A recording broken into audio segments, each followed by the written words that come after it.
Hi everyone, welcome to today's lesson. আজকে আমাদের লেসনটি হচ্ছে কন্ডিশনাল সেন্টেন্স নিয়ে। ইংরেজিতে কন্ডিশনাল সেন্টেন্সের বিশেষ গুরুত্ব রয়েছে। কন্ডিশনাল সেন্টেন্সে বলতে আমরা শর্তবাচক বাক্যকে বুঝে থাকি, অর্থাৎ একটি কাজ যদি হয় তাহলে আরেকটি কাজ হবে, অর্থাৎ কোনো কাজ ঘটা বা হওয়াটা নির্ভর করছে অন্য একটি কাজের উপরে। এ ধরনের সিচুয়েশনটাকে বলা হয় কন্ডিশনাল। তো ইংরেজিতে কন্ডিশনাল সেন্টেন্স প্রধানত তিন ধরনের রয়েছে, যেটা হচ্ছে first conditional, second conditional, third conditional. তো ভিউয়ার্স, আসুন আমরা আজকে কন্ডিশনাল সেন্টেন্সের কনসেপ্টটি ক্লিয়ার হওয়ার চেষ্টা করি।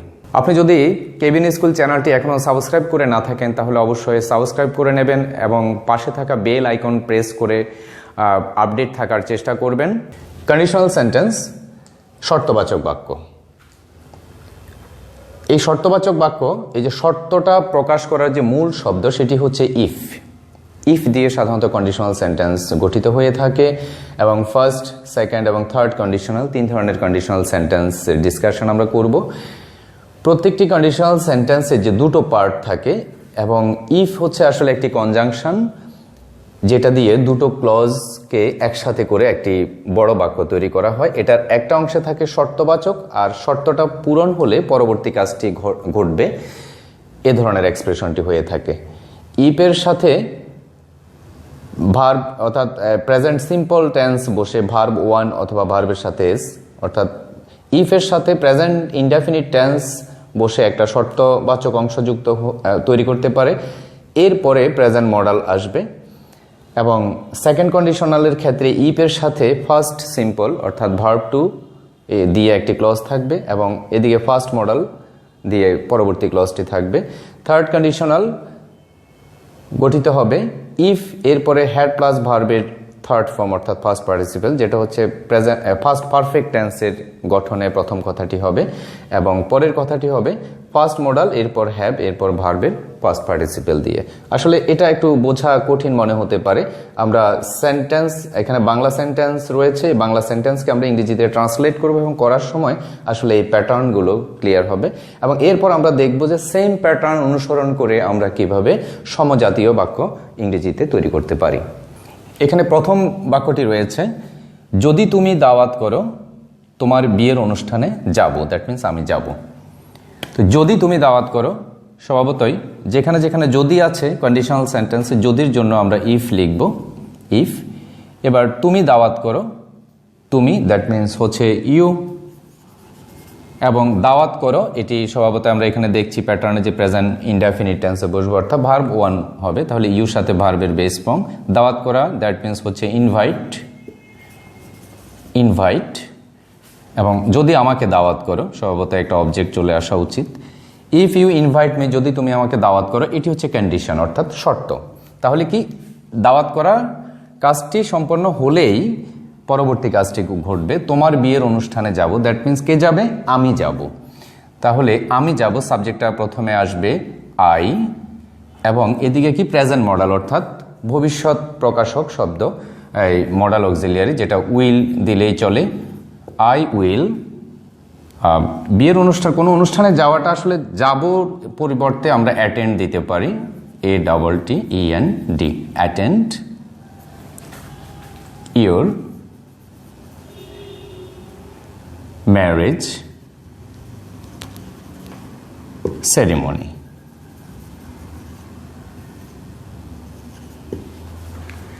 তাহলে সেন্টেন্সটি হচ্ছে ইফ ইউ ইনভাইট মি, যদি তুমি আমাকে দাওয়াত করো, আই উইল অ্যাটেন্ড, আমি যাব, অর্থাৎ তোমার ম্যারেজ সেরিমনিতে যোগদান করব।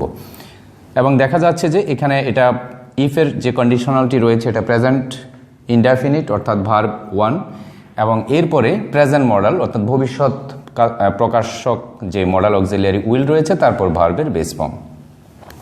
এখানে প্রেজেন্ট মডাল কি শুধু উইল রয়েছে? নো, প্রেজেন্ট মডাল ক্যান হতে পারে, শ্যাল হতে পারে বা মে হতে পারে। যদি এখানে ক্যান দেওয়া হয় তাহলে এটা সামর্থ্য প্রকাশক একটা অর্থ মিন করবে, যদি তুমি আমাকে দাওয়াত করো আমি যেতে পারি, অর্থাৎ আমার যাওয়ার একটা সুযোগ হবে। আবার মে দিয়ে যদি আমরা উইলকে রিপ্লেস করি তাহলে কি দাঁড়াবে? যদি তুমি আমাকে দাওয়াত করো আমি যেতে পারি, অর্থাৎ there is a possibility that I will go, অর্থাৎ যাওয়ার একটা সম্ভাবনা থাকবে।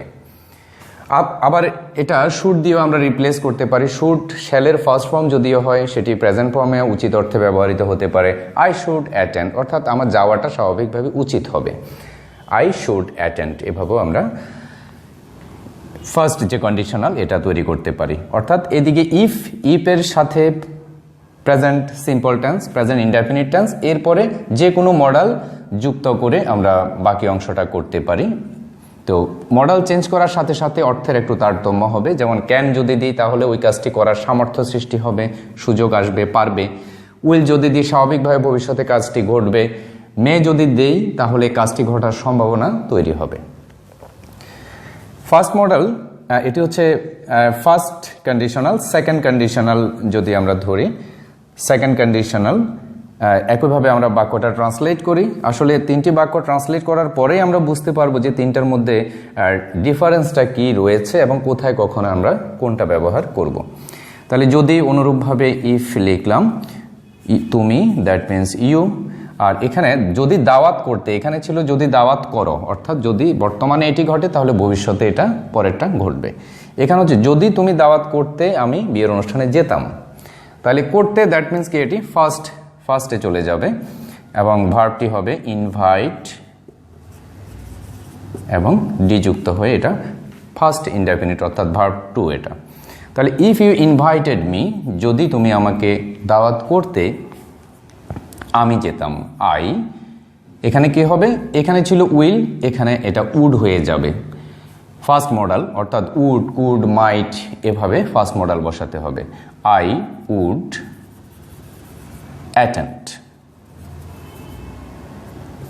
attend your marriage ceremony.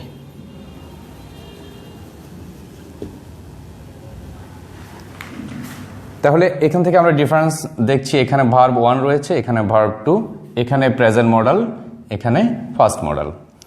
উভয় মডেল, প্রেজেন্ট মডেল এবং ফার্স্ট মডেলের পরে ভার্ব সবসময় বেস ফর্মে বসে, এটা খেয়াল রাখতে হবে। নেক্সট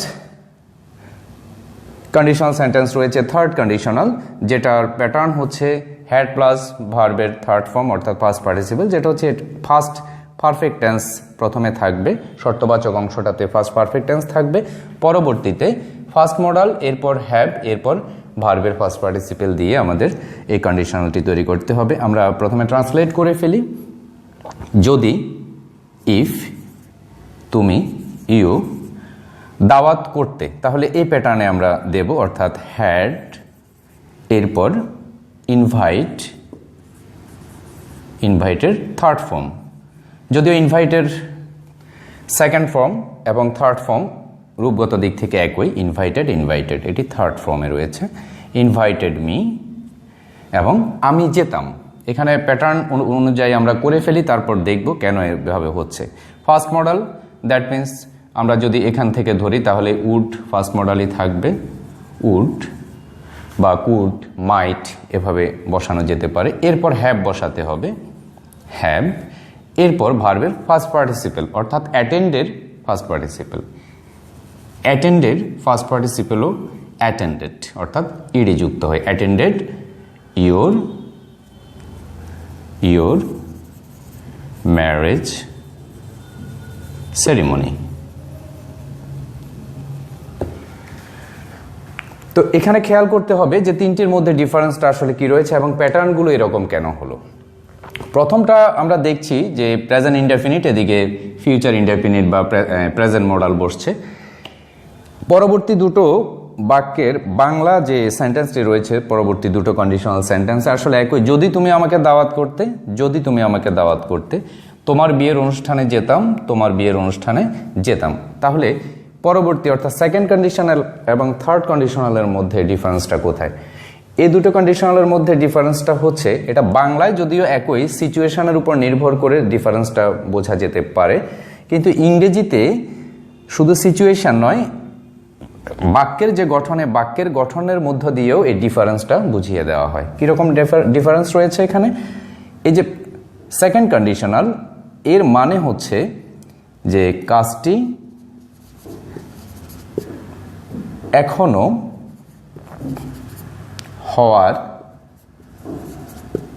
হওয়া সম্ভব। আর এখানে হচ্ছে সম্ভব নয়। অর্থাৎ দ্বিতীয় বাক্যে, প্রথম বাক্যে এটা যদি ইনভাইটের কাজটি যদি এখন হয়, অর্থাৎ যদি আমাকে ইনভাইট করা হয় তাহলে আমি যাব, পরের কাজটি স্বাভাবিকভাবে ঘটবে বা ঘটতে পারে এবং ইনভাইট করার সুযোগ রয়েছে স্বাভাবিকভাবে। সেকেন্ড কন্ডিশনালে ইনভাইট করার সুযোগটা এখনো আছে, কিন্তু সেটা পর্যাপ্ত সময় হয়তো নেই, সম্ভাবনা কিছুটা কম রয়েছে, এরকম কনফিউশন যখন থাকে তখন সেখানে আমরা সেকেন্ড কন্ডিশনালটা ব্যবহার করে থাকি। ইফ ইউ ইনভাইটেড মি, ধরুন আপনার বন্ধুর বিয়ের প্রসঙ্গ আসছে, তো সেই ক্ষেত্রে তাকে আপনি যখন বলবেন যে যদি তুমি আমাকে দাওয়াত করো, if you invite me I will attend, এটা হচ্ছে স্বাভাবিকভাবে পর্যাপ্ত সময় রয়েছে, জাস্ট তাকে আপনি একটা কন্ডিশন দিয়েছেন, যদি ইনভাইট করে তাহলে আপনি দাওয়াতে অংশগ্রহণ করবেন। এমন হলো যে সময় অনেকটা বয়ে গেছে, ইন দ্য লেট আওয়ার্স আপনি তাকে বলছেন যে যদি তুমি দাওয়াত করতে আমি যেতাম, দ্যাট মিনস টিল দেন ওই সময় পর্যন্ত আপনাকে দাওয়াত করা হয়নি। এ ধরনের একটা সিচুয়েশানে, ক্লোজড সিচুয়েশানে আমরা ফার্স্ট ফর্ম ব্যবহার করতে পারি, অর্থাৎ সেকেন্ড কন্ডিশনালের এই যে ফার্স্ট টেন্স দিয়ে আমরা কাজটি করব। যদি তুমি আমাকে দাওয়াত করতে, if you invited me I would attend your marriage ceremony. তার মানে হচ্ছে যখন আমরা ফার্স্ট কন্ডিশনাল ব্যবহার করি তখনও কাজটি ঘটা সম্ভব। প্রথমটা হচ্ছে স্বাভাবিকভাবে সম্ভব, পর্যাপ্ত সময় রয়েছে, আর দ্বিতীয়টা হচ্ছে সময় কিছুটা বয়ে গেলেও এখনও শর্তবাচক অংশের মধ্যে যে কাজটি রয়েছে সেটা ঘটেনি, অতএব পরের কাজটি ঘটবে কিনা শিওর নয়, কিন্তু ঘটা এনিওয়ে সম্ভব, অর্থাৎ দাওয়াত করার সুযোগ এখনও রয়েছে। পরবর্তী যে বাক্য অর্থাৎ থার্ড কন্ডিশনাল যেটা, সেখানে শর্তটাও পূরণ হওয়া সম্ভব নয়, কাজটিও অর্থাৎ ভবিষ্যতে যে অনুষ্ঠানে যোগদানের যে কাজটি সেটাও ঘটা সম্ভব নয়। ধরুন আপনার ফ্রেন্ডের বিয়ে হয়ে গেছে গত সপ্তাহে, এখন এর মধ্যে দেখা হলো অথবা ফোন আলাপ হলো, আপনি বলছেন যে যদি তুমি দাওয়াত করতে আমি যেতাম। আসলে আর দাওয়াত করার সুযোগ নেই, কারণ দাওয়াত করতে হলে আবার বিয়ে করতে হবে, যেটা ইম্পসিবল। তাহলে যে কাজটি ঘটা সম্ভব নয় সেই ক্ষেত্রে অর্থাৎ শর্তটাও পূরণ হওয়া সম্ভব নয়, পরবর্তী কাজটা তো ঘটার প্রশ্নই আসে না, যেটাকে আনরিয়েল কন্ডিশনালও বলা হয়ে থাকে। তো এক্ষেত্রে আমাদের প্যাটার্নটি হবে সবসময় ফার্স্ট পারফেক্ট, আর এদিকে হবে উড, কুড, মাইট, এভাবে ফার্স্ট মডাল দিয়ে তারপরে হ্যাভ, তারপরে ভার্বের ফার্স্ট পার্টিসিপেল। এখানে হ্যাভ কেন বসে? কারণ এদিকে পারফেক্ট টেন্স, দ্যাট মিনস এখানে যে হ্যাড রয়েছে অর্থাৎ হ্যাভ ভার্ব রয়েছে, পারফেক্ট কন্ডিশন বোঝানোর জন্যই এখানে হ্যাভ এরপর ভার্বের ফার্স্ট পার্টিসিপেল বসানো হয়ে থাকে।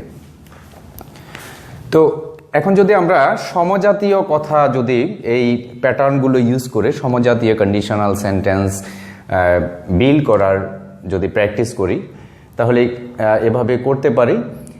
এখানে দাওয়াতের বিষয়টি আসছে, আমরা সিম্পল সেন্টেন্স আরও করতে পারি, যেমন যদি তুমি ভালোভাবে পড়াশোনা করো তাহলে তুমি A+ পাবে। কিভাবে করব? ইফ ইউ স্টাডি রেগুলারলি বা properly you will get A+। অথবা সামর্থ্য প্রকাশের যদি অর্থ বোঝায় তাহলে ইউ ক্যান গেট A+। বা সম্ভাবনা যদি প্রকাশ করতে চাই তাহলে you may get A+। If you study regularly you may get A+, অথবা ক্যান গেট A+, অথবা উইল গেট A+। আসলে উইল, ক্যান, মে এগুলো যখন চেঞ্জ করা হচ্ছে অর্থের মধ্যে একটু তারতম্য আসছে। ক্যান হলে সামর্থ্য প্রকাশ করছি, উইল হলে স্বাভাবিক ফিউচার অ্যাকশন হবে এটা মিন করা হচ্ছে, এবং মে হলে এটা পসিবিলিটি, সম্ভাবনা আছে, এরকম অর্থ প্রকাশ করছে। পরের বাক্যটিতে অর্থাৎ সেকেন্ড কন্ডিশনালে আমরা যেমন একজন পরীক্ষার্থীর পরীক্ষার সময় খুব নিকটে, তারপরেও কিছু পড়াশোনা করলে তার রেজাল্ট ভালো হতে পারে, সেক্ষেত্রে আমরা বলতে পারি যদি তুমি ভালো করে পড়াশোনা করতে তাহলে A+ পেতে। দ্যাট মিনস এখনও পরীক্ষা হয়ে যায়নি বা প্রস্তুতি নেওয়া যে সম্ভব নয় তা নয়, একটু টানাপোড়েন রয়েছে, লেট আওয়ার্সে পৌঁছে গেছে, সেক্ষেত্রে আমরা এভাবেও কথাটা বলতে পারি। ইফ ইউ স্টাডিড অর্থাৎ ভার্বের ফার্স্ট ফর্ম দিতে হবে। ইফ ইউ স্টাডিড ওয়েল, যদি তুমি ভালোভাবে পড়তে, you would get A plus, তুমি এ প্লাস পেতে। উডের জায়গায় আমরা ইচ্ছা করলে আবার যে এখানে প্রেজেন্টে মে দিয়েছি সেক্ষেত্রে এখানে মাইট দিতে পারি, you might get A plus, নিশ্চয় তুমি এ প্লাস পেতে। তো এভাবে আমরা বাক্য গঠন করতে পারি কন্ডিশনাল সেন্টেন্সে সেকেন্ড কন্ডিশনালকে ইউজ করে। অর্থাৎ শুধু খেয়াল রাখতে হবে যে এখানে ফার্স্ট ইনডেফিনিট, এখানে ফার্স্ট মডেল, এরপরে যে কোনো মডেলের পরে ভার্বের বেস ফর্ম। থার্ড কন্ডিশনালে এটা ছাড়াও কি ধরনের বাক্য আমরা গঠন করতে পারি, অর্থাৎ দুটোই আসলে এটাও ঘটেনি এবং পরেরটা ঘটার সম্ভাবনাও নেই। যেমন আমরা ক্রিকেটের দিকে যদি তাকাই, যে তামিম যদি সিরিয়াস হতেন তাহলে কিভাবে হতেন, তার মানে এমন হয়েছে যে সে ভালো রান করতে পারেনি। খেলা শেষে আমরা মন্তব্য করছি যদি তামিম সিরিয়াস হতেন, তাহলে ইফ তামিম হ্যাড, এবং হওয়া মানে কি বি ভার্বের first participle been, if Tamim had been serious, if Tamim had been serious, অর্থাৎ হ্যাড এরপরে বি এর ফার্স্ট পার্টিসিপল বিন দিয়েছি। এরপরে কি হতো, আমরা খেলায় জয়লাভ করতাম। We would have, we would have, উইনের ফার্স্ট পার্টিসিপল লাগবে এবার, we would have win won. তাহলে we would have won the game, আমরা খেলায় জয়লাভ করতাম। If Tamim had been serious, যদি তামিম সিরিয়াস হতো, we would have won the game বা ওয়ান দ্য ম্যাচ, আমরা ম্যাচে জয়লাভ করতাম। বা একই সেন্টেন্স দিয়ে আগে যেটা বলেছি, if you had studied regularly, যদি তুমি নিয়মিত পড়াশোনা করতে, you would have get A plus, তুমি এ প্লাস পেতে। আসলে যখন পরীক্ষা শেষ হয়ে গেছে বা পরীক্ষা চলছে, এর মধ্যে আর পড়াশোনা করে এটাকে ইমপ্রুভ করার কোনো সুযোগ নাই, অর্থাৎ নিয়মিত পড়াশোনা করার যে ব্যাপার এটি ইমপ্লিমেন্ট করার কোনো সুযোগ আর নেই। সেই ক্ষেত্রে আমরা বলতে পারি if you had studied regularly, যদি তুমি রেগুলারলি অধ্যয়ন করতে, you would have get A plus. তাহলে থার্ড কন্ডিশনালটা হচ্ছে আনরিয়েল, অর্থাৎ কোনো কাজ শর্তবাচক সব কথাটা অর্থাৎ শর্তটাও ফিল আপ হওয়া সম্ভব নয় এবং স্বাভাবিকভাবে পরের কাজটিও ঘটবে না। আর সেকেন্ড কন্ডিশনালের বিশেষত্ব হচ্ছে ইন দ্য লেট আওয়ার্স, অর্থাৎ একটু দেরি হয়ে গেলেও, স্বাভাবিক অবস্থায় সময়ে না থাকলেও এটা এখনও ঘটা সম্ভব। শর্তবাচক কথাটা ঘটা সম্ভব এবং এরপরে শর্তটা ফিল আপ হলে যে কাজটি হওয়ার কথা সেটিও স্বাভাবিকভাবে ঘটা সম্ভব, অর্থাৎ দেরি হলেও সেটা ঘটা সম্ভব। আর থার্ড কন্ডিশনাল হচ্ছে এটা দেরি হয়ে গেছে, অর্থাৎ টাইম ওভার হয়ে গেছে, ফাস্ট হয়ে গেছে এবং শর্তও ঘটা সম্ভব নয়, পরবর্তী কাজও হওয়া সম্ভব নয়। আর ফার্স্ট কন্ডিশনাল যেটা আমরা দেখেছি যে স্বাভাবিকভাবেই প্রথম শর্তটি যদি পূরণ হয়, প্রথম কাজটি যদি ঘটে, তাহলে দ্বিতীয় কাজটি স্বাভাবিকভাবেই ঘটার কথা। তো ভিউয়ার্স, কন্ডিশনাল সেন্টেন্সের যে মৌলিক বিষয়গুলো রয়েছে, ফার্স্ট কন্ডিশনাল, সেকেন্ড কন্ডিশনাল এবং থার্ড কন্ডিশনাল, এটার প্যাটার্নগুলো আমি ডিসকাস করেছি এবং একই সাথে বাংলা বাক্যকে ইংরেজি বাক্যে রূপান্তরিত করেছি এবং মেইন যে পার্টসগুলো রয়েছে সেখানে কোন দিকে কোন ধরনের শব্দ বসিয়ে, কোন টেন্স বসিয়ে, ভার্বের কোন রূপ বসিয়ে আমরা বাক্য গঠন করতে পারি সেটা ডিসকাস করেছি এবং এই প্যাটার্নগুলো অনুসরণ করে আপনারা যে কোনো কন্ডিশনাল স্বাভাবিকভাবে, অর্থাৎ কন্ডিশনাল সেন্টেন্স ইংরেজিতে আপনারা তৈরি করতে পারবেন। তো আজ এ পর্যন্তই। ভিডিওটি যদি ভালো লেগে থাকে তাহলে অবশ্যই লাইক, কমেন্ট এবং শেয়ার করতে ভুলবেন না। দেখা হবে পরবর্তী ভিডিওতে আরেকটি চমৎকার টপিক নিয়ে। সে পর্যন্ত ভালো থাকবেন। ধন্যবাদ।